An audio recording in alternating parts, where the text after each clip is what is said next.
Yeah. It's the boss and the Benz back at you with another broadcast. So the other day, somebody was asking me about my journey to becoming a professional bodybuilder.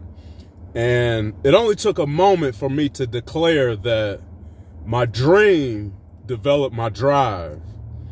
My dream drove my decisions, and my decisions drove me to my destiny. So when I was 13 years old, because of inspiration from my father, my cousin Terrence Oster, seeing them work, I seen my father work out and develop muscles, and watching my cousin go off to college and come back swole up after working out with the football team, my cousin Terrence Oster, shout out to T-Bone. That is what inspired me to start working out and lifting weights and developing myself, because my father always told me that I had good genetics from both sides of my family. So thank you, mommy and daddy. I appreciate it. But he also instilled into me that hard work. So at 13 years old, I made a decree and a declaration that I would be a professional bodybuilder. Somehow, some way. I didn't know how at the time. I didn't know the way, but it was just a dream that I had. So that dream developed a drive. Because I had that dream, that is what inspired me to become a student of the game. So I read all the back then we had magazines. A lot of you all don't have the opportunity to go to the store and see the magazine on the shelf and pick it up and actually flip through all of those pages and see the pictures of the pro bodybuilders and read all the articles, and you're at home trying to figure out a workout plan and how you're going to get swolled up and how you're going to develop your own muscles, and reading about nutrition and studying. You had to truly become a student. So that's how it started. My father first took me to the gym when I was 14 years old, and I just took off from there. I just became like a sponge, and I just soaked up everything I could. I held on to things that worked for me, and I threw away those things that didn't. Thankful for my mentor, Kevin Watley, the owner of DK&J Pump, because he taught me the feedback system. He truly provided the proper guidance to allow me to develop myself. He gave me the proper instructions and the leadership and the guidance so that I could become self-reliant in my journey and listen to what my body was telling me, because your body is always talking. Your body has a feedback system. It's always talking to you. It's always communicating with you. But are you listening? Are you quiet enough to hear what your body is saying?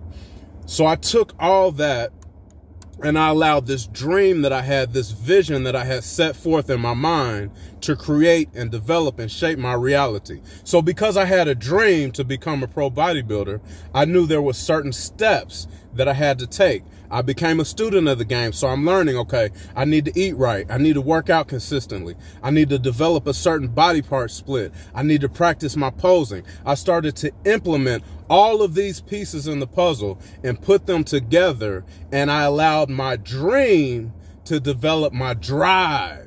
Because your motivation will wax and wane. Your motivation will be up one day, down the other day. It's like a roller coaster ride. So you can't necessarily always rely on motivation, because those were the days when I dug deep and I trained when I didn't feel like it. When the motivation was non-existent, I still got up because my dream developed my drive. I had a dream that drove me. Regardless if I was motivated or not to go to the gym, it was my dream to become a professional bodybuilder that drove me to go to the gym, regardless of how I felt, regardless of what it looked like, regardless of my body was beat up, I was tired, I didn't feel like I didn't have enough time. All the excuses went out the window because my dream developed my drive. And then because of my dream determined my decisions, and my decisions drove me to my destiny. So because of my dream, it was easy to say, nah, I can't hang out with y'all tonight. No, I'll pass on that liquor, that alcohol, that drink, that smoke. I'm not going to do that. I'm not going to involve myself, allow myself to get entangled into those certain vices, because I have a dream, I have a vision that is ahead of me, that I need to take these proper steps. I need to implement certain things. I need to remove some things and some people from my life in order to attain my vision. So I allowed my dream to help to develop my decision making.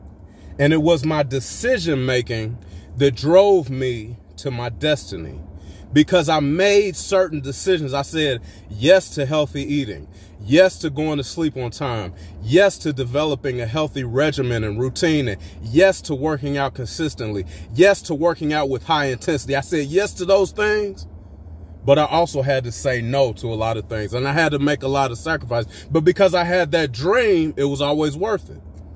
Every single sacrifice was worth it. Every single no that I said. I preached a sermon one time, T-Lo, 2 letters, 1 word, no, N-O. Use it sometimes. Use it with boldness, with force. It's a small, short word. 2 letters, 1 word, no. It kept me safe and kept me out of trouble. My father always said, RD, stay out of trouble. He got that from his father, my grandfather. Stay away from trouble. Stay out of trouble. If you stay away from trouble, you can stay out of trouble. That went over some of y'all heads. Certain environments you can't go to because you know you're going to get entangled in trouble. Certain people you can't hang with because you know you're going to get entangled in trouble. Stay away from trouble. So I'm saying all that to say, what is your dream? What is your dream that you have in life? What do you really want to do? Who do you really want to be? Allow your dream to develop your drive, because it's your drive that'll keep you consistent. When you're not motivated, your drive will get you there. And then you have to allow your dream to develop your decisions, because every day we wake up, God has given us another opportunity, another day that we are blessed with. We have breath in our bodies. We have the opportunity to make the right decision today. You messed up yesterday. You made a mistake yesterday. You jacked it all up. But God has given you an opportunity today to make the right decision. What is your dream? And who's driving you? Are you in the driver's seat? Are you holding on to the steering wheel? Who's driving you? And where are you going? Because your decisions will determine your destiny. So take heed. It will behoove you to take personal inventory and evaluate yourself. Self-introspection, some evaluation of yourself. Look inside and say, what's going on? Because here we are closely approaching a new year. But the end it's near, but it ain't over. So make sure you squeeze all the juice out of 2021. Get everything you can and finish the year strong. I love you. I appreciate your support. Share this message. I holla. Peace.